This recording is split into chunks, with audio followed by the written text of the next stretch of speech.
Olá, bom dia. Nós estamos no mês de setembro e ele é conhecido como Setembro Amarelo, onde tratamos e falamos sobre a questão do suicídio. E esse é um tema muito importante, muito sério. E hoje eu quero falar também então sobre depressão. Muitos às vezes acham que isso é bobagem e que é frescura, ou que é falta de fé, ou sei lá qual que é a outra besteira que muitas vezes é dita, mas queremos ver aquilo que a palavra de Deus nos traz a respeito e refletir sobre esse tema. Pesquisas indicam que a depressão é um dos distúrbios psiquiátricos mais frequentes no Brasil e também no mundo. A depressão é algo que todos nós experimentamos até certo ponto e em períodos diferentes da vida. Não importa a idade, o sexo, a raça, religião, educação, personalidade ou nível social. Pode-se apenas passar por acontecimentos que, por si só, já são depressivos, como, por exemplo, perdas pela morte de alguém querido, um término de relacionamento, uma falência financeira, um acidente grave, perda da saúde ou ainda frustrações diante de coisas que se esperavam muito. Às vezes a depressão pode chegar sem nenhum motivo claro e sem que a pessoa esteja experimentando alguma perda. A Bíblia, ela está cheia de relatos em que os personagens se apresentam como pessoas que se alegram, mas que também se entristecem. Pessoas que conquistam vitórias, mas que também perdem, fracassam, choram e lamentam. E em todas essas histórias, onde vemos personagens bíblicos tristes, deprimidos, nós também podemos ver que Deus em nenhum momento os repreendeu. Deus não os julgou nem os condenou. Pelo contrário, Deus foi paciente e cuidou de forma amorosa para que cada uma dessas pessoas pudesse encontrar alívio e forças para retomar o próprio caminho. Quando olhamos o Novo Testamento para a pessoa de Jesus Cristo, nós vemos que ele foi paciente e amoroso com cada pessoa que conviveu. Nos momentos de tristeza, choro, desânimo, decepção, desconfiança, Jesus ajudava essas pessoas a se recuperar e a retomar a normalidade da vida emocional. Os relatos bíblicos, eles não têm interesse de ocultar a dor e a aflição do ser humano. Nós muitas vezes negamos a dor porque nós não sabemos lidar com ela. Não sabemos lidar com a pessoa que sofre e nem sabemos acolhê-la. Hoje eu quero compartilhar a história do profeta Elias. Essa história está lá em 1 Reis, capítulo 19, versículos 1 a 8, que nos diz o seguinte: O rei Acabe contou à sua esposa Jezabel tudo o que Elias havia feito e como havia matado à espada todos os profetas do deus Baal. Aí ela mandou um mensageiro a Elias com o seguinte recado: Que os deuses me matem se até amanhã, a essa hora, eu não fizer com você o mesmo que você fez com os profetas.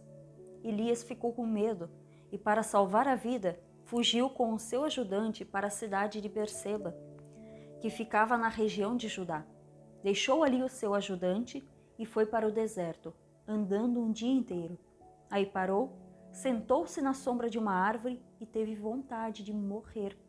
Então orou assim: Já chega, ó Senhor Deus, acaba agora com a minha vida. Eu sou um fracasso como foram os meus antepassados. Elias se deitou debaixo da árvore e caiu no sono. De repente, um anjo tocou nele e disse: Levante-se e coma. Elias olhou em volta e viu perto da sua cabeça um pão assado nas pedras e uma jarra de água. Ele comeu e bebeu e dormiu de novo. O anjo do Senhor Deus voltou e tocou nele pela segunda vez, dizendo: Levante-se e coma, senão você não aguentará a viagem. Elias se levantou, comeu e bebeu e a comida lhe deu força bastante para andar 40 dias e 40 noites até o Sinai, um monte sagrado. Até aqui. Na sua caminhada com Deus, Elias ele se deparou com um desânimo. E depois de enfrentar os profetas de Baal, no capítulo 18, e desagradando a rainha Jezabel, ele foi ameaçado de morte. E ele ficou com muito medo e fugiu. Caminhando pelo deserto, Elias começa a avaliar a sua situação e fica deprimido. Cansado, se senta debaixo de um arbusto e clama pedindo a morte. Em algum momento da vida, todos nós já passamos ou talvez até vamos passar por momentos de grande desânimo. São aquelas fases que chamamos de desertos, quando parece impossível dar mais um passo e continuar. A experiência do profeta serve para nos ensinar como agir nessas horas. Pessoas que lidam com a depressão dizem que nas crises se sentem como se estivessem dentro de um buraco escuro, frio, solitário, onde não se pode ver nada. Como elas, Elias não consegue ver adiante, porque o desânimo cega, tira a visão de futuro e a esperança. Consciente da sua condição, Elias ora e encara a dor. Ele busca a Deus para tratá-la. Ele fica parado por um momento, descansa e se recupera. E nesse tempo, o Senhor envia um anjo para que o alimente antes de ele dormir novamente, porque era isso que ele mais fazia. Mais tarde, o anjo volta com comida, bebida e uma mensagem, dizendo: Ei, Elias, levante-se, você ainda tem muito para viver, vamos adiante. Essas palavras confortam e o animam para que ele volte a andar. Convencido de que desistir não é a melhor opção, ele retoma o seu caminho.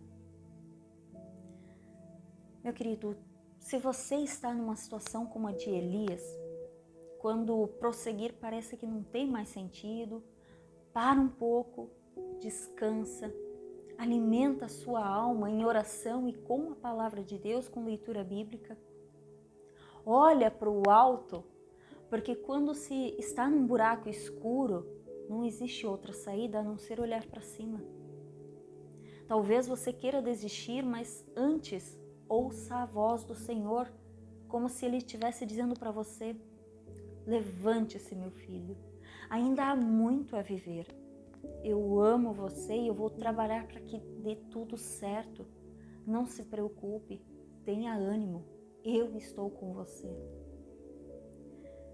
O melhor lugar para um cristão que se encontra em meio aos sofrimentos da depressão ainda é tentar a companhia do Cristo que deixou o túmulo vazio e vive para sempre. Nós somos chamados a verbalizar todas as nossas ansiedades, tristezas, decepções e outras dores em oração. A palavra de Deus nos diz: não andeis ansiosos por coisa alguma, mas em tudo, pela oração e súplicas e com ações de graças, apresentem seus pedidos a Deus. E a paz de Deus, que excede todo entendimento, guardará o coração e a mente de vocês em Cristo Jesus. Se você não sente mais vontade de caminhar, para um momento e busca novas forças no Senhor e creia que Ele o ajudará. Amém. Quero te convidar para uma palavra de oração. Se você quiser, abaixa a tua cabeça, fecha os teus olhos. Vamos orar.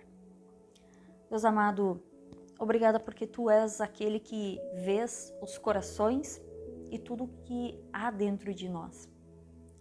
Tu consegues ver as dores, as frustrações, as tristezas, a raiva e tudo que sentimos. E é também aquilo que tentamos esconder das pessoas ao nosso redor. Mas de Ti nós não conseguimos e não podemos esconder nada. Obrigada, Deus amado, porque Tu és paciente e amoroso conosco, mesmo quando nós não estamos nos nossos melhores dias. Obrigada porque tu cuidas de nós e tu te importas com a nossa dor. Assim, Deus amado, como tu restauraste a vida de Elias, pedimos para que tu cuides de cada um que se sente sem forças e se sente dentro de um buraco escuro. Ajuda-nos a olharmos para cima, a olharmos para ti, pois assim nós encontraremos as forças necessárias. Deus querido, dá-nos a capacidade de simplesmente ouvir a tua voz, de obedecer ao Senhor e confiar que o Senhor é bom e que a tua vontade, além de boa, é perfeita e agradável. Pai querido, fica conosco, guarda-nos, cuida das nossas feridas. É o que te pedimos e oramos no nome santo e precioso de Jesus. Amém. Que o Senhor Deus te abençoe, que o Senhor Deus cuide das tuas feridas e que Ele te guarde. Amém.